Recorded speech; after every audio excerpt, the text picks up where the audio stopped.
The trees are bare, but there are these floating islands in the swamp. They're floating islands of plant matter, of vegetation. And you can actually stand on them, and they wobble. You don't sink to the ground. And this is where the swamp gets its name. Okefenokee apparently means land of the trembling earth. So we're in a boat, 4 or 5 of us, and a guide. He's taking us through the swamp tour. And there are not a lot of alligators because they're kind of slow and they do a sort of a semi-hibernation kind of thing. So I jumped out onto one of these islands. You have to put on big rubber boots, waders. I was the only one who was brave enough to jump out, and I'm jumping and I'm looking to see if there's any alligators, and this little floating island of vegetation is moving. It was kind of fun for a minute. It's like, okay, let's go on. So we go on with our tour, and the guide shares a story from years past. I don't know if it's true or not, but it scared the you-know-what out of me. And he said that one time he took a family out in his boat, and only the dad would jump out onto the floating island. And the dad said, I'm going to find an alligator. I don't care if it is cold and they're sluggish. And he's looking everywhere for alligators. And 5-10 minutes pass, and everybody's bored because, it's not that exciting after a few minutes jumping on these weeds and things tangled together. So he gets back in the boat, and they drive off. And the guide says to the dad, I didn't want to tell you this in the moment, but you were standing on top of an alligator. The alligators move through these floating islands. They can move through undetected to get their prey or whatever, hopefully not human prey.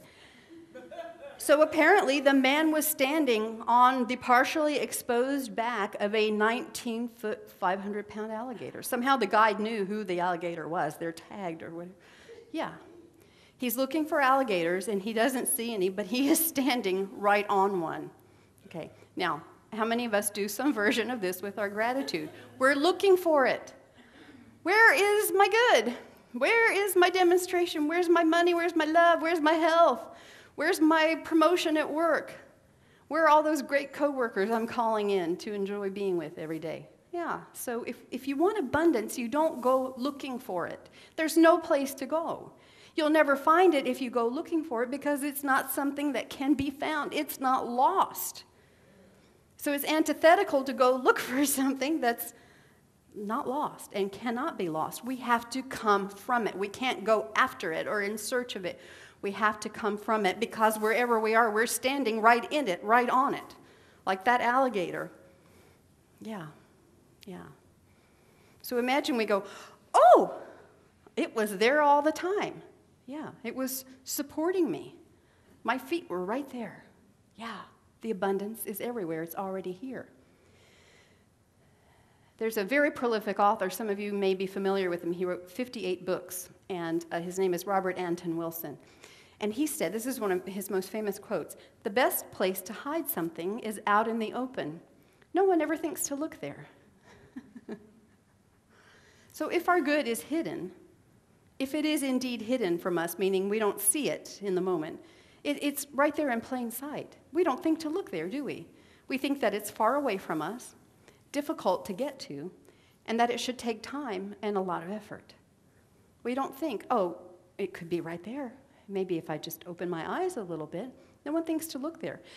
So again, our abundance is not hidden. It's in, as, and through us. It's above us and below us and all around us. We need to open our eyes and then come from it.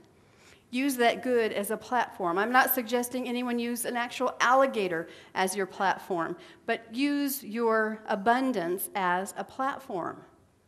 We have to come from it. How do we do that? By immediately acting.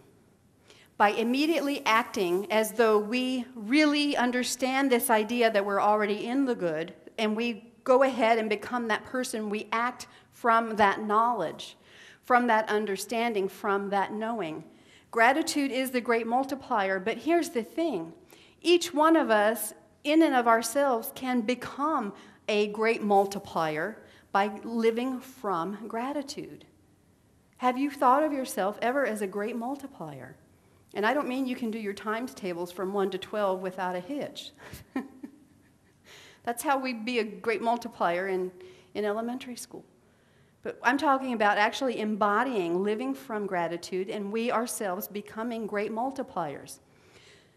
So as a minister and a practitioner and a transformational coach, I'm talking to people all the time about this. Go ahead and be that now.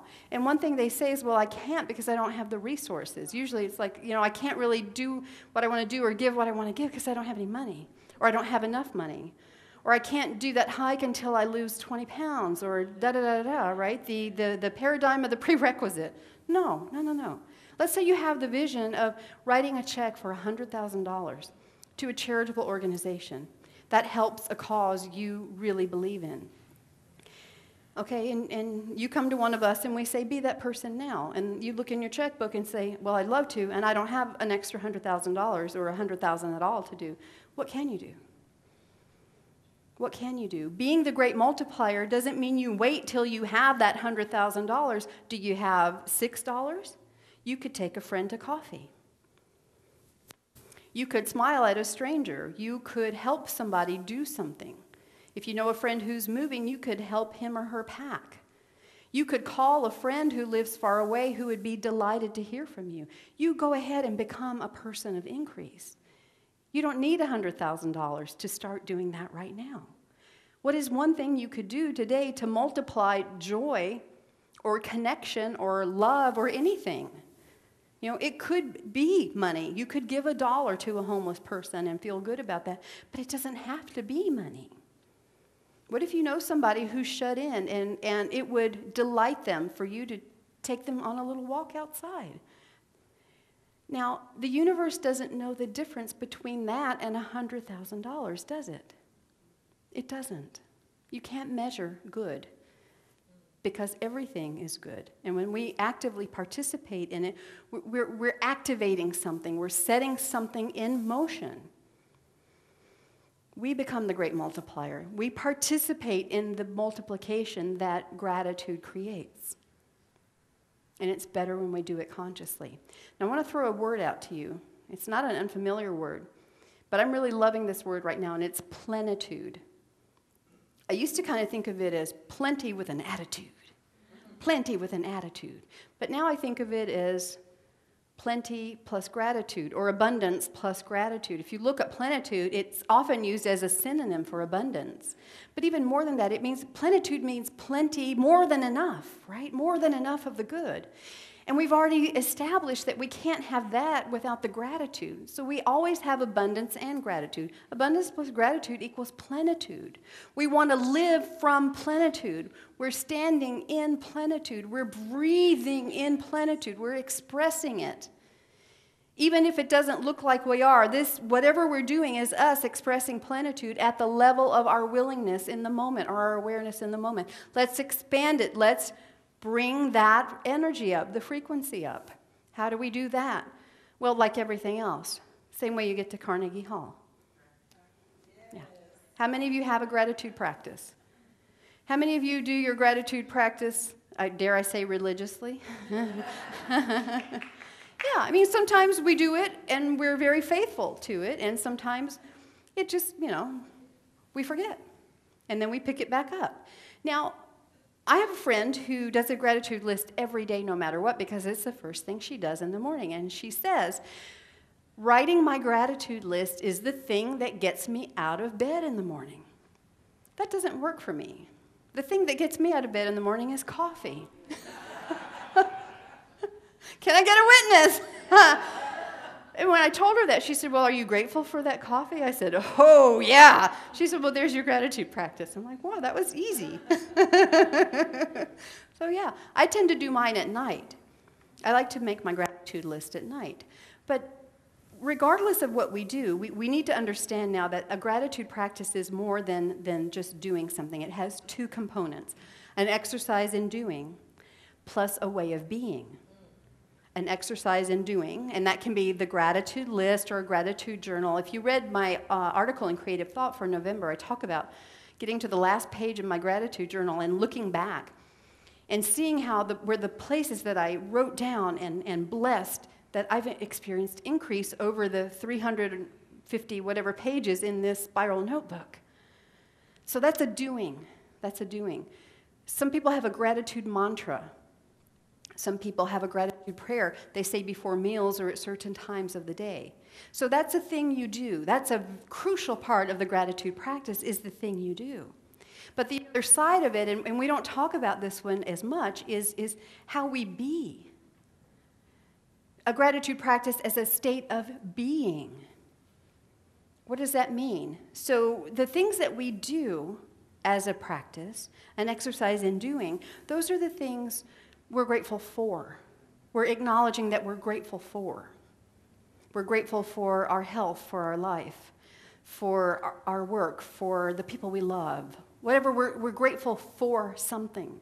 We're grateful for a demonstration of health, perhaps, if we've gone through a challenge.